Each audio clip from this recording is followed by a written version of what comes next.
시청자 여러분 안녕하십니까? 출발 성공 투자 박민영입니다. 안녕하세요. 김수정입니다. 간밤 뉴욕 증시는 FOMC 의사록을 좀 주목했습니다. 여기서 금리 인하에 대한 언급이 없다 보니까 약간의 또 실망감이 나타나면서 지수가 일제히 소폭 내렸습니다. 그리고 엔비디아가 장 마감하고 나서 예상치를 웃도는 실적을 발표했음에도 불구하고 시간외에서 1%가량 좀 밀리고 있는 상황입니다. 네. 엔비디아 실적을 시장이 주목하고 있었기 때문에 이를 어떻게 받아들일지 국내 반도체 종목들의 향방이 오늘 몹시 궁금해집니다. 단기적인 흐름으로 끝이 나는 이슈는 아니니까요. 이 부분에 대해서 잘 살피면서 전략 챙겨가도록 하겠습니다. 시장에 대한 이야기 들어가 보시죠. 어제 시장 흐름 복귀하겠습니다. 양지수 모두 올라선 채 거래 마쳤습니다. 반등했고요. 거래 대금도 늘어났습니다. 이것을 보고 투자 심리가 개선됐다라고 시장은 일부 평가하고 있습니다. 코스피 0.7, 코스닥은 0.4% 정도 상승했죠. 60일 신고가 종목 개수를 세어보고 있는데 11월 8일에는 80여 개가 채 안 됐었고요. 어제자 기준으로는 130개가 넘었습니다. 온기가 도는 종목들이 꽤 많아지고 있다는 게 되겠고요. 어제 올랐던 이유로는 마이크로소프트의 샘 알트먼이 합류한다라는 이슈가 AI단을 자극했죠. AI 소프트웨어 종목들 강하게 올라줬고 네이버, 카카오도 이에 화답하는 흐름이었습니다. 자, 그리고 미국에서 20년물 국채 입찰이 호조를 나타내면서 금리 하락이 있었고 그 영향도 시장은 긍정적으로 받아들였죠. 반도체 쪽에서는 ETF 등장으로 인한 세론의 움직임이 조금 있었고요. 엔비디아 실적을 보고 가자라는 경계감도 작용이 됐습니다. 그래서 혼조를 나타냈어요. 한미 반도체는 떨어졌고 이스페타시스는 올랐습니다. 그리고 칩스앤미디어는 20% 이상의 급등으로 반응 보이기도 했죠. 그래도 시장에서는 마이크로소프트와 엔비디아가 신고가를 기록한다라는 것은 큰 자금이 시장에 있는 것이고 그 자금의 방향은 여전히 긍정적인 베팅을 선호할 것으로 평가하고 있습니다. 이런 이슈 등이 어제 잘 맞물리면서 시장은 상승으로 거래를 마쳤죠. 그 밖에는 중국에서 부양책에 대한 기대감, 전쟁 우려가 줄어드는 이슈도 영향이 있었고요. 놀라운 건 에코프로 머티리얼즈입니다. 58% 공모가 대비 급등 이후 월요일 상한가, 화요일 또 상한가를 기록했습니다. 다만 그 전 거래일과는 조금 달랐던 흐름은 그 전 거래일은 다른 2차 전지 종목들을 같이 좀 끌고 가줬다면 어제는 에코프로 그룹주 비롯해서 이 대형 2차 전지 종목들이 같이 동반 상승을 보이진 못했습니다. 골드만삭스 등에서 배터리팩 가격이 내년도에 좀 떨어질 수 있다라는 코멘트를 내놓은 것도 약간의 부담으로 작용했습니다. 그래도 전체적인 시장 자체 거래 대금이 늘면서 분위기가 괜찮았던 어제였고요. 여전히 트렌드는 빈집과 소외 종목들의 반등이 도드라집니다. 일단 빈집 측면에서 본다면 카카오 그룹주요. 투자자들이 떨어진 주가 속에서 결국 이탈하는 사람이 늘어났고 수급 빈집이 되어 있다라는 평이 나왔습니다. 그러면서 주가가 강세를 나타냈죠. 카카오, 카카오뱅크, 페이 모두 다 올랐고요. 밤사이 대신증권에서는 카카오뱅크에 대해서 목표 주가 더 올려잡는 흐름이 나왔네요. 목표가 36,000원을 제시했습니다. 전일 종가 대비해서는 30% 이상의 추가 상승 여력이 있다라는 평으로 국내 은행 중에 가장 장사를 잘하는 은행이다라는 타이틀을 내걸기도 했습니다. 추가적인 시세를 기대해 볼 수 있을지 좀 지켜봐야겠고요. 미국의 국채금리 하락 이슈 속에 부동산 쪽도 모멘텀을 받아가면서 건설주들도 소외주로서 반등에 동참하고 있는 최근입니다. 어제 HDC 현대산업개발 올랐고요. GS건설도 4% 이상의 상승을 나타냈는데요. 검단 주차장 사고에 대해서 보상안을 제시했다라는 이슈가 있었습니다. 11월 들어서 GS건설이 어느덧 야금야금 올라서 무려 27%나 상승해 있다는 것도 놀라웠습니다. 이렇게 소외주 쪽에서 반등 흐름이 나타났고요. 이슈로는 일본에서 토큰 증권이 상장된다라는 이슈 속에 STO 관련주, 서울옥션, K옥션 등이 10% 이상 급등 나타냈고요. 의대 정원학대 기대감의 교육주, 그리고 낙폭과대 인식 속에 엔터주 반등을 보였습니다. 지난 금요일 엔터주 급락하고 나서 월요일부터 이것이 매수 기회일 수 있다라는 점의 의견들을 계속해서 정리해드렸던 바가 있었습니다. 일단 그 이후 이틀간 반등을 주고 있고요. 엔터주가 지금 고점 대비 30~40%씩 밀려있는 종목도 있다 보니까 낙폭 과대 인식이 강하게 작용했습니다. 한알령 때나 이 정도 빠졌지 지금은 좀 낙폭이 크다라는 이야기인 거죠. 추가적인 시세를 기대할 수 있을지 지켜보겠습니다. 자, 그리고 에코프로 머티리얼즈 또 상한가를 기록하면서 시총이 이제 54위로 올라왔습니다. 첫날 85위, 그 다음 둘째 날 67위, 54위. 여기서 만약에 추가적인 상승이 나타나서 시총 50위권 위로 올라오게 된다면 내년으로 예상했었던 코스피 200 편입 가능성 12월로 당겨질 여지가 있다라고 합니다. 메리트 측의 의견이고요. 그렇게 될 경우에는 편입될 경우 외국인의 수급이 들어오게 되고 그것은 상당히 긍정적으로 받아들일 여지가 있겠죠. 어떻게 진행이 될지 에코프로 머티리얼즈 주가가 계속해서 궁금합니다. 자, 어제까지의 시장이었고요. 어제 나왔던 골드만삭스의 우리 증시에 대한 전망이 조금 이슈가 됐죠. 상당히 긍정적이었습니다. 코스피 2,800 이상 갈 것이고 비중 확대 의견을 냈습니다. GDP 성장률 시장 전망보다 높게 잡았고요. 수출과 수입이 모두 올라가고 있다. 특히나 반도체 산업의 이익 성장에 좀 초점을 맞추고 있습니다. AI로 인한 HBM 수요가 늘어날 것이고 배터리 쪽도 수출이 확대될 것으로 어느 정도 회복에 대한 의견도 담았습니다. 그리고 엔터와 자동차 부품, 헬스케어, 통신 쪽에 대한 비중 확대 의견을 냈죠. 골드만삭스의 바람대로 시장 올라가지고 반도체 2차 전지, 엔터, 헬스케어까지 동반해서 강세를 보여주는 장 내년에 한번 기대해 보겠습니다. 자, 일단 뉴욕장으로 가겠습니다. 뉴욕 증시 3대 지수 모두 떨어진 채 거래를 마쳤습니다. 한동안 잘 올라왔기 때문에 어느 정도 조정에 대해서는 감내해야겠죠. 특히나 이제 추수감사절 휴장과 금요일 또 조기 폐장을 앞두고 있는 상황이다 보니까 경계감과 차익 실현 욕구도 짙었습니다. 거기에 FOMC 의사록이 공개됐는데 제약적인 정책을 쓰는 것이 적절하다라는 코멘트와 디스인플레 정체 가능성 그리고 경기에 대한 우려감도 일부 드러냈습니다. 금리 인하 언급이 없었다라는 것도 시장에서는 실망감으로 받아들였고요. 이 외의 이슈로는 유가가 반등하다가 3일 만에 하락 전환했다라는 점, 포드가 전기차 수요가 줄어서 또 임금 부담이 계속돼서 미시건 공장 계획을 좀 축소한다라는 소식 등이 있었습니다. 이러한 내용들을 다 차치하고서라도 가장 시장에서 기다렸던 건 결국 엔비디아 실적이었을 겁니다. 엔비디아 실적이 장 마감 이후 나오다 보니까 실적에 대한 경계감이 있었고요. 기술주는 같이 부진했습니다. 필라델피아 반도체 지수는 2% 가까이 빠졌죠. 엔비디아 자체도 0.9% 하락한 채 일단 거래를 마친 상황이었습니다.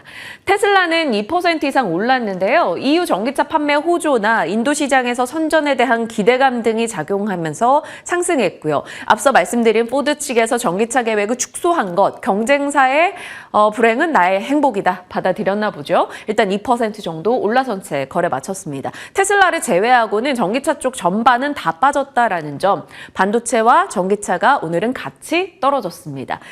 시장에서는 한동안 많이 올라왔기 때문에 그것에 대한 경계의 목소리가 계속 나오네요. 골드만삭스나 시티 측에서도 1년 내 최대 월간 상승을 기록하는 점에 대해서 경계해야 된다라고 경고의 목소리를 내고 있습니다. 그러다 보니까 좋지 못한 쪽에 초점들이 많이 맞춰지고 있어요. 베스트바이와 같은 소매업체들의 부진에 대한 얘기도 언급이 되고 있기 때문에 오늘 전체적으로 시장은 조금 하락색이 짙었다 볼 수 있겠습니다. 올라선 테마 자체가 별로 없었습니다. 오른쪽은 골프, 구리 쪽 요즘에 시세가 그래도 나름 계속 종목들 이어지고 있습니다. 이 부분도 좀 염두에 둘 필요가 있어요. 구리 같은 경우는 국내 수출과도 좀 연결고리가 짙기 때문에 구리 시세를 잘 보자라는 얘기들도 나옵니다. 의료용 로봇, 택배, 물류, 리츠, 데이터 센터를 제외하고는 오늘 전반적으로 거의 다 하락을 나타냈습니다. 앞서 말씀드린 대로 테슬라 2% 정도 오른 것 외에는 빅테크 종목들도 큰 힘을 받지 못했죠. 휴장 전에 차익 매물이 조금 강하게 흘러나왔던 하루였습니다. 자, 시간 외에서 엔비디아가 실적을 냈어요. 어차피 시장에서는 실적 쟤는 괜찮게 나올 거야 라고 생각은 했었습니다. 하지만 기대치가 굉장히 높아져 있었기 때문에 그 기대 이상을 치는가가 중요했죠. 그런데 그 기대 이상의 실적을 냈습니다.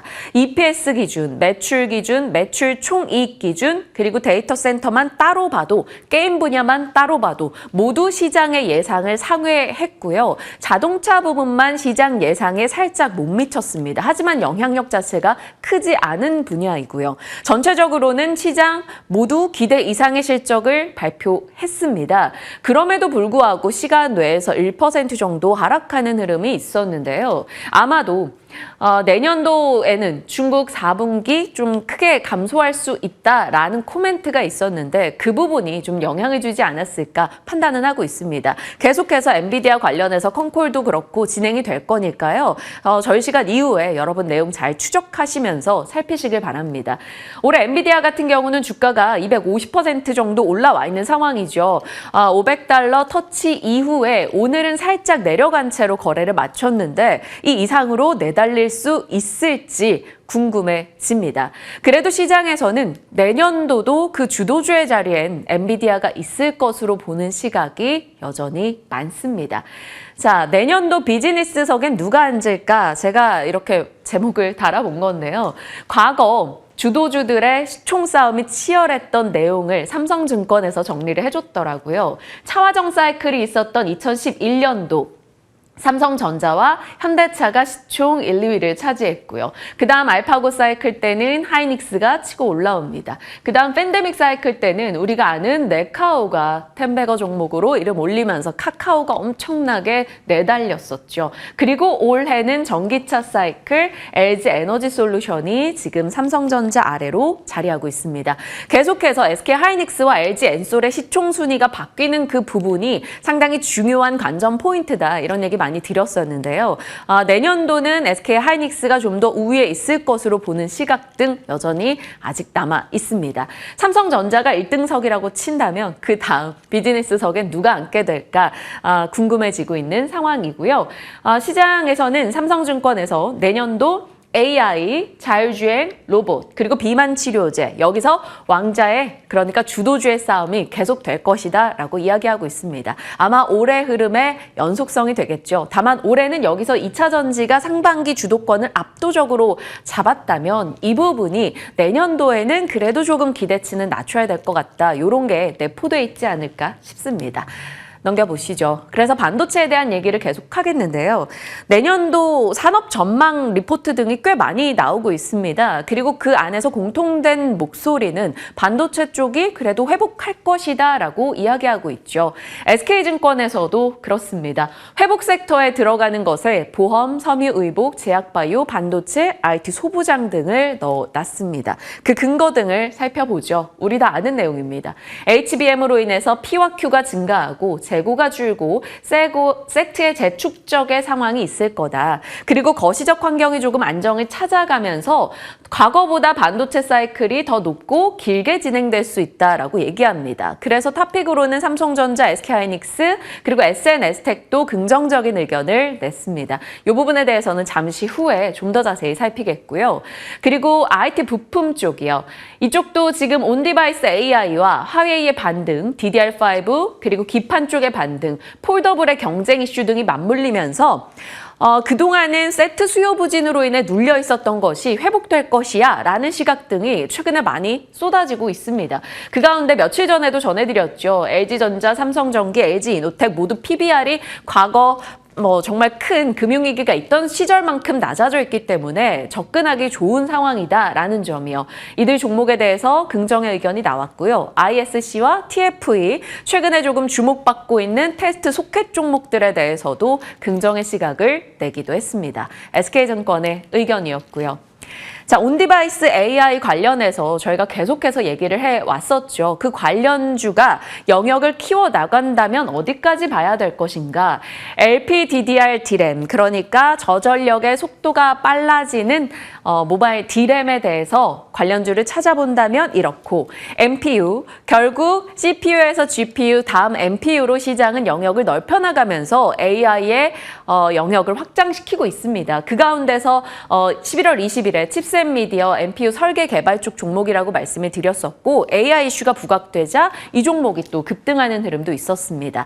결국 칩셋이 이제 새로 세팅이 돼야 되고 그 모든 과정 속에서 미세화는 뒤따르게 될 겁니다. 그래서 미세화 공정에서는 EUV가 언제나 부각받고 있기 때문에 이 또한 온디바이스 AI 종목으로 볼 수 있다 말씀드렸는데요. SNS텍에 대해서 SK증권도 그렇고 최근에 곳곳에서 좀 주목하는 목소리가 나오고 있습니다. 그도 그럴 것이 지금 포토마스크가 부족하다라는 뉴스 등이 나오고 있죠. 공정이 미세화될수록 포토마스크가 많이 필요하고, 중국에서 지금 엄청난 반도체 굴기를 하는데 그 과정 속에서 EUV가 아닌 DUV에 좀 더 집중을 하고 있는데, EUV가 아닌 DUV는 좀 더 포토마스크를 많이 쓴다고 합니다. 그러다 보니까 포토마스크가 부족하다. AI 반도체 포토마스크가 많이 쓸 수밖에 없다라는 점에서 이쪽에 공급 부족에 대한 이야기가 나오고 있습니다.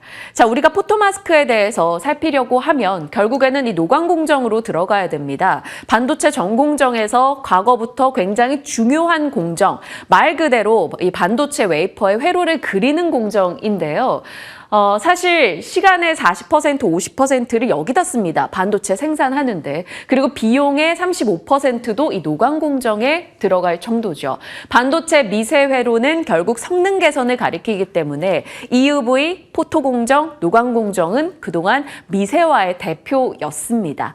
자, 이 포토 공정, 노광 공정이라는 것은 포토 마스크, 그러니까 블랭크 마스크를 원재료로 하는 포토 마스크에 이 광광액을 도포해서 웨이퍼의 회로를 그리는 과정입니다. 이 과정의 대표적인 종목으로 볼 수 있는 게 바로 SNS텍이에요.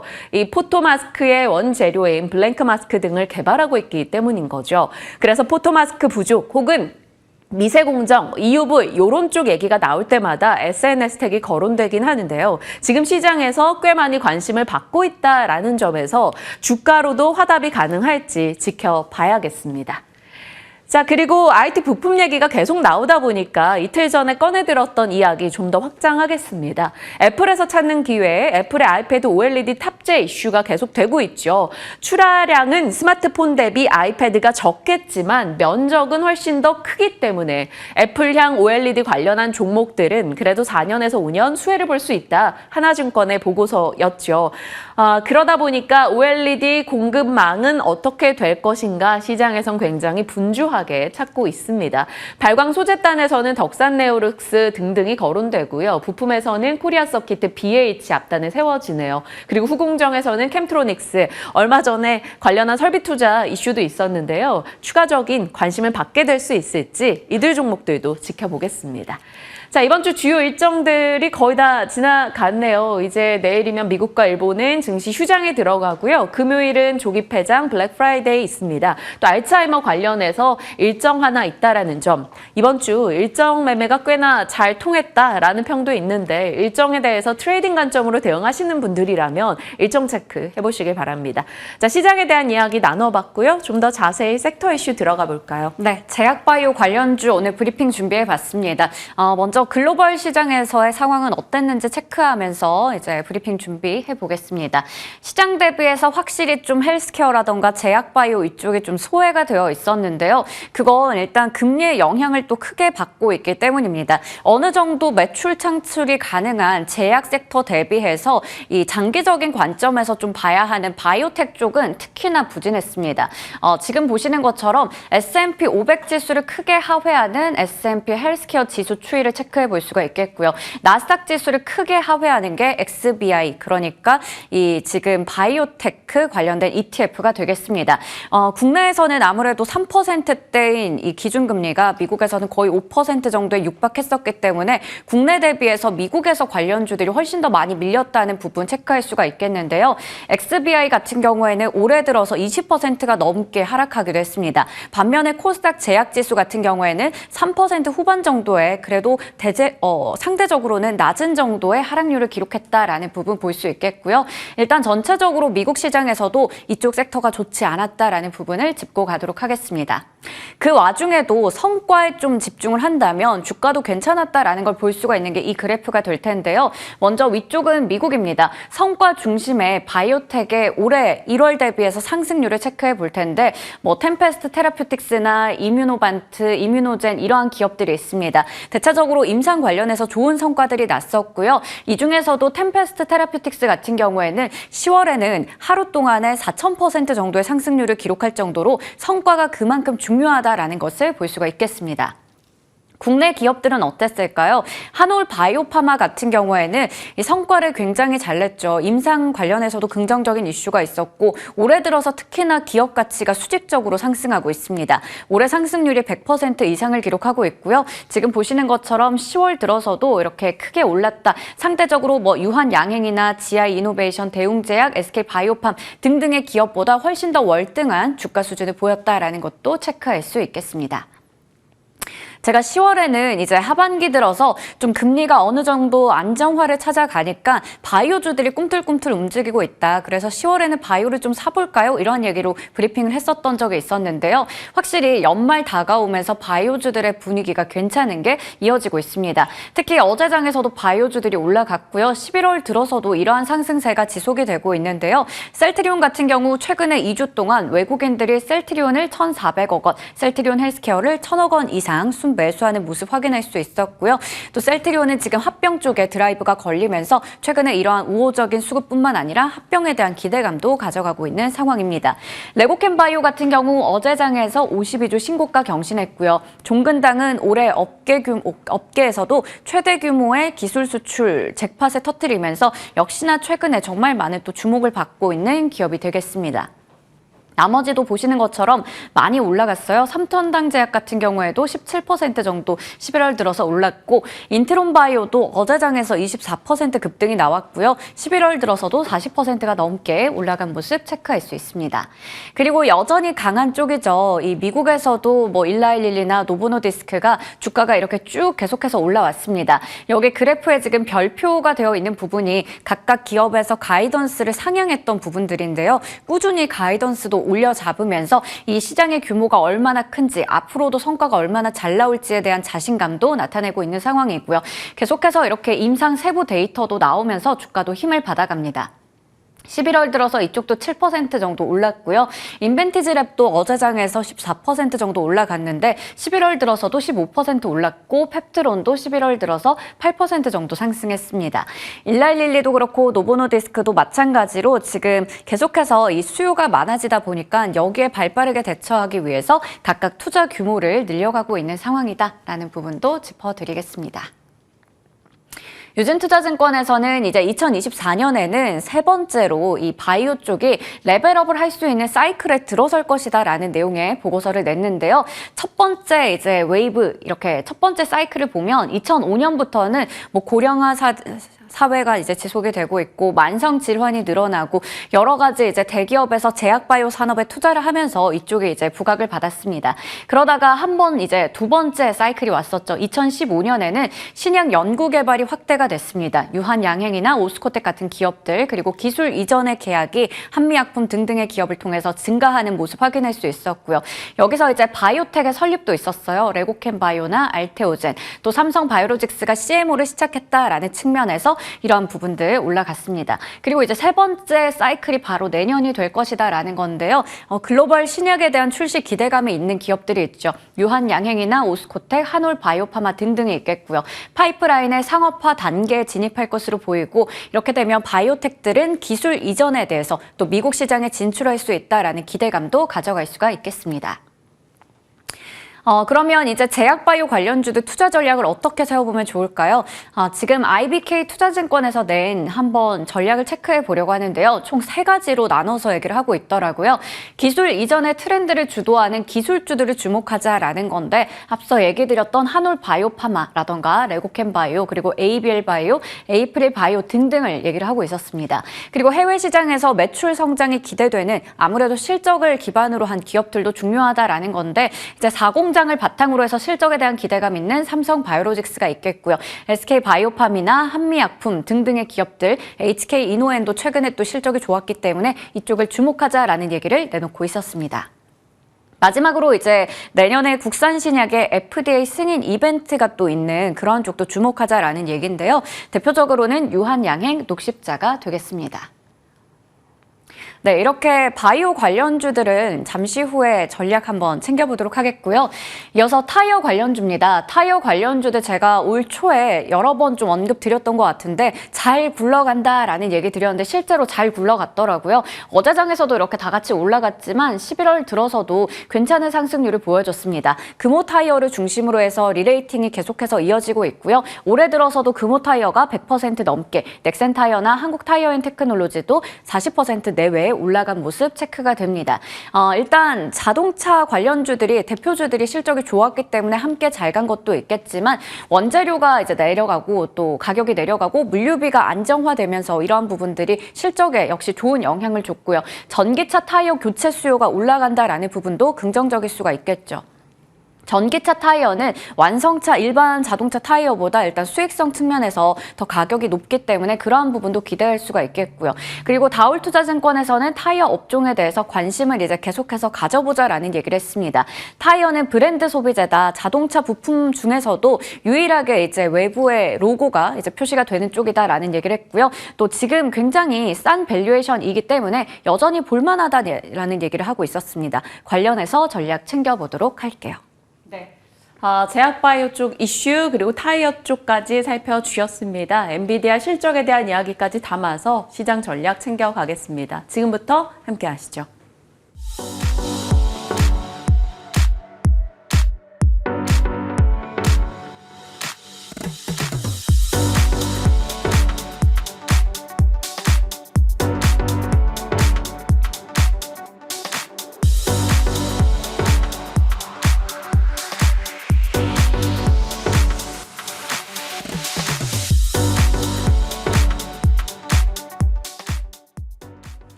시장에 대한 이야기 유창희 대표와 풀어갑니다. 어서 오세요. 안녕하십니까. 네, 어제 시장 분위기 괜찮았고요. 네. 시장의 매크로 환경 등은 그래도 여전히 안정권을 유지하고 있습니다. 그러다 보니까 이제 다른 이벤트 등에 좀 더 집중이 되어 있는데 오늘은 다짜고짜 그냥 엔비디아로 넘어가 볼게요. 네. 엔비디아 실적 내놨습니다. 데이터 센터 같은 경우는 매출이 전년 대비 200% 이상의 급증이었어요. 뭐 좋은 실적이었고 기대 이상의 실적에 충족해줬는데 그럼에도 불구하고 중국 우려로 또 빠집니다. 네. 어떻게 생각하십니까? 조금 이제 오늘 저녁 본장이 열려봐야지 알 것 같아요. 그러니까 실적 발표했을 때는 엔비디아 주가가 한 2%가 3% 올랐다가 바로 이제 급락이 나오면서 뭔가 해서 봤는데 아까 말씀하신 것처럼 중국 매출이 지금도 아니고 내년 4분기. 근데 중국이 물론 이게 그러니까 전체 매출이 아니라 중국 매출 비중인 거거든요. 근데 물론 이제 엔비디아에서 중국 매출 비중이 한 20% 정도 차지하고 있기 때문에 상당히 중요하지만 이게 줄어든다고 해서 대체할 곳이 없는가? 그건 또 아니라 생각을 하고 있는데 조금 해석은 필요할 것 같아요. 그러니까 그냥 좀 그동안 좀 많이 올랐다 보니까 물론 종가상 $500 돌파 500달러 안착은 못했지만 계속 $500 돌파를 최근에 시도하고 있었던 부분들에서 실적도 상당히 좋게 나왔고 가이던스도 좋게 나왔거든요. 근데 이제 중국 매출 감소가 내년 4분기서부터 본격적으로 반영될 수 있다는 우려감도 아니죠. 그 내용이 이제 딱 나오다 보니까 흔들림이 나왔는데 그렇다고 해서 뭐 또 추가적인 하락보다는 낙폭을 많이 만회하는 부분들이었기 때문에 조금 더 지켜볼 필요가 있다 생각하고 있습니다. 하지만 엔비디아의 주가 변동성이 또 다른 빅테크 주가와 연동될 수가 있기 때문에 증시는 약간 변동성을 줄 수 있지 않을까 생각하고 있습니다. 하지만 뭐 저는 아직까지는 뭐 반도체라든지 성장주에 대한 어떤 긍정적인 뷰는 좀 유지를 좀 하고 싶다라고 보고 있고요.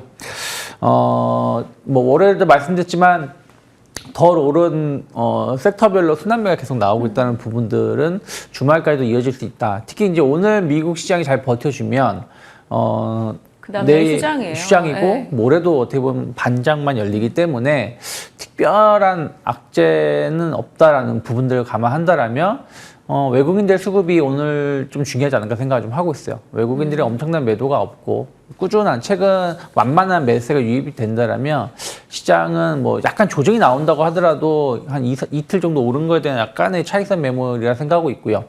다만 저는 증시 고점은 조금 더 높이고 있지만 적극적으로 매수 한 2,500포인트 550포인트 이상에서는 적극적 매수는 좀 조심해야 된다 생각하고 있어요. 그래서 2,500포인트 전후로 올라올수록 조금씩 현금화를 하시는 게 맞다 생각하고 있고, 다만 2,400포인트 아래권에서는, 그러니까 죄송합니다. 2,500포인트 아래, 2,400포인트 후반에서는 조금 분할 매수 관점으로 대응하는 게 맞지 않을까 생각하고 있습니다. 네.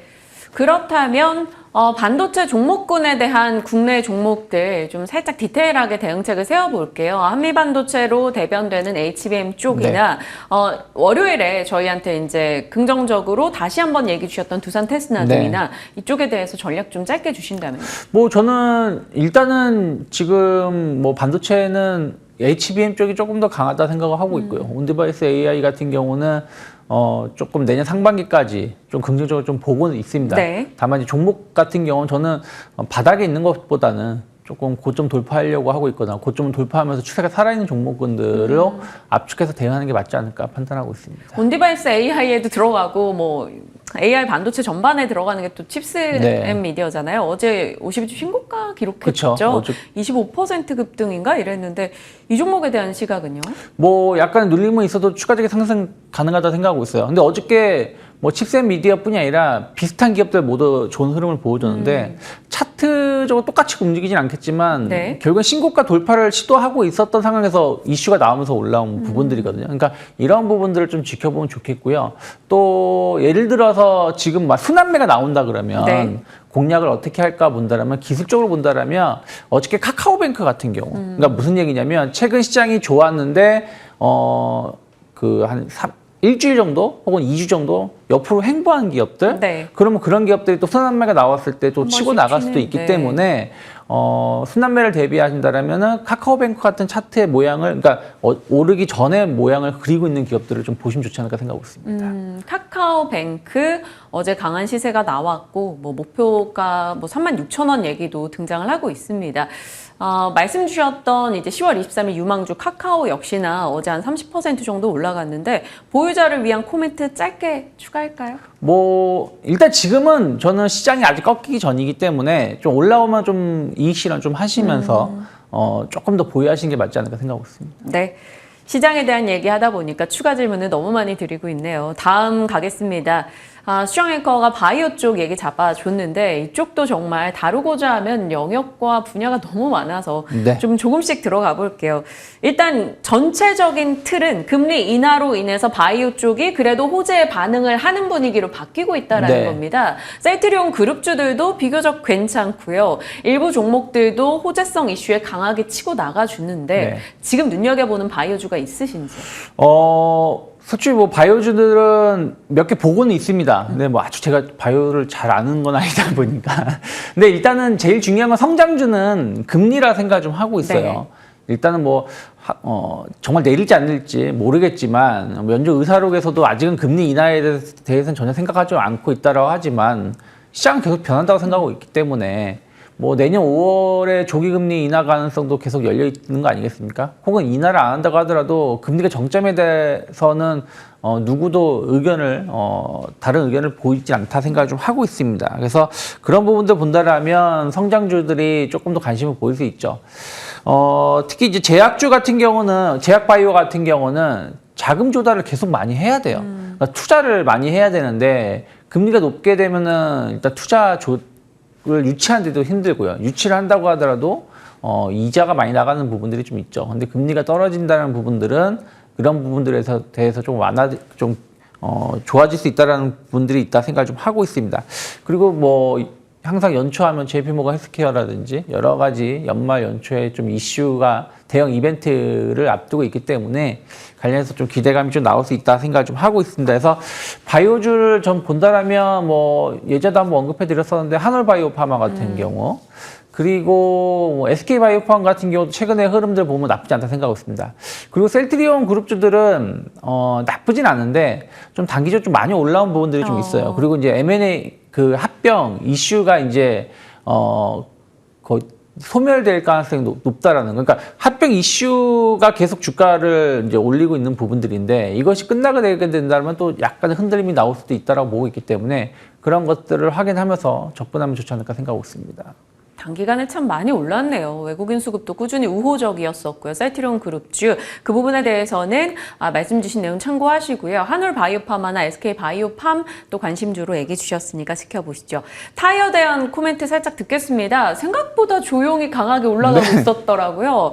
소리 없이 강하게 간 이 종목들 어떤 대응해야 될까요? 타이어주들이 올해 그런 것 같아요. 전체 이게 화학 섹터에 묶이면서도 의외로 좋은 실적이라든지 뭐 이런 것들이 있는데 첫 번째는 올해 물류 비용이 상당히 많이 줄어들었습니다. 그러니까 원래 타이어주들이 물류 비용이 많이 타이어 같은 기업 이런 좀 큰 기업들은 좀 물류 비용이 많이 들어가는데 이런 부분들이 많이 줄어들었다는 부분들이 수익성을 좀 증가시켰다 생각을 좀 하고 있고요.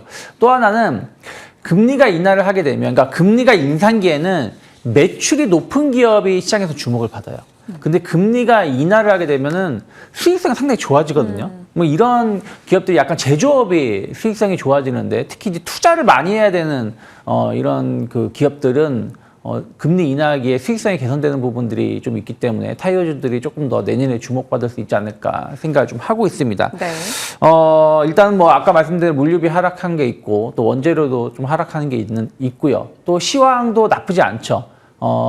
계속 고급 차량들의 판매, SUV 판매라든지 이런 부분들 판매가 잘 되면서 타이어가 좋은 타이어를 써야 되고 또 전기차 또 타이어를 좋은 걸 써야 됩니다. 그래서 그런 부분들 감안한다라면 뭐 내년 실적도 나쁘지 않을 것 같다 생각을 좀 하고 있습니다. 그래서 일단 현재 타이어주들은 금호 타이어가 약간 대장주 역할을 좀 해주고 있고요. 한국 타이어가 나쁘지 않은데 주가의 변동성은 상대적으로 좀 낮지 않나 생각하고 있습니다. 금호 타이어 쪽에서는 압축해 주셨습니다. 나름의 안정감을 보여주고 있는 이들 종목 내년도 기대해보죠. 자, 이제 대표님의 픽 보겠습니다. 소비 쪽이네요. 맞아요. 블랙 프라이데이 임박했으니까 또 이런 쪽도 궁금한데 어디로 압축해요? 역시 화장품일까요? 네, 뭐 저는 월요일에도 말씀드렸고 지금은 어느 쪽을 막 공격적으로 탄다라기보다는 뭐 순환매라든지 또 이슈가 있을 때 거기에 맞춰서 트레이딩 관점으로 좀 접근하는 게 좋은 위치가 아닐까 생각을 좀 하고 있는데요. 네. 일단은 뭐 오늘 뭐 추수감사죠. 블랙 프라이데이, 다음 주 월요일에는 또 사이버 먼데이. 뭐 일단 소비 관련돼서 여러 가지 이슈가들이 있죠. 또 우리나라도 예전하고 다르게 뭐 예를 강군절이 됐든 뭐가 됐든 맞춰서 비슷한 행사를 좀 많이 합니다. 네. 특히 뭐 LG전자 같은 경우 29% 할인 행사도 했었고 뭐 삼성이 그러니까 30%로 맞불을 놓기도 했는데요. 근데 그런 부분들은 소비자 입장에서는 좋은 거 아니겠습니까? 그래서 그 연말 소비 심리가 좀 개선될 수 있다는 부분들인데 미국 같은 경우 본다라면 작년에 이제 블랙 프라이데이에 이제 소비를 내가 하겠다, 쇼핑을 하겠다라고 한 그 응답 혹은 그 쇼핑을 하던 사람들이 한 1억 6천만 명 조금 넘었다라고 합니다. 근데 올해 같은 경우는 1억 8천만 명이 넘을 거로 좀 전망이 되고 있어요. 그만큼 작년에는 물가가 많이 오르다 보니까 무엇을 사는데 주저했다라면 올해는 물가가 좀 진정되고 있고 또 경기도 나쁘지 않았다라는 것이죠. 그래서 그런 부분들 본다라면 뭐 대형 유통사의 할인 행사 관련돼서 좀 계속 이슈가 될 수 있다 생각하고 있고 전 여전히 화장품 예를 들어서 뭐 본느라든지 코스메카 코리아 같은 기업들 그리고 어쨌든 의류주들 의류 소비가 많아질 수 있거든요. 그러면 한세실업 같은 경우 여전히 좋은 주가 흐름 조금 더 이어질 수 있지 않을까 생각하고 있습니다. 네. 어떤 식의 대응을 해야 되는가에 대해서는 서두로 던져주셨고 관심주로는 본느, 코스메카 코리아, 한세실업으로 압축하겠습니다. 자, 시장과 종목에 대한 전략 챙겨봤습니다. 오늘 유창희 대표와 함께했네요. 고맙습니다. 고맙습니다.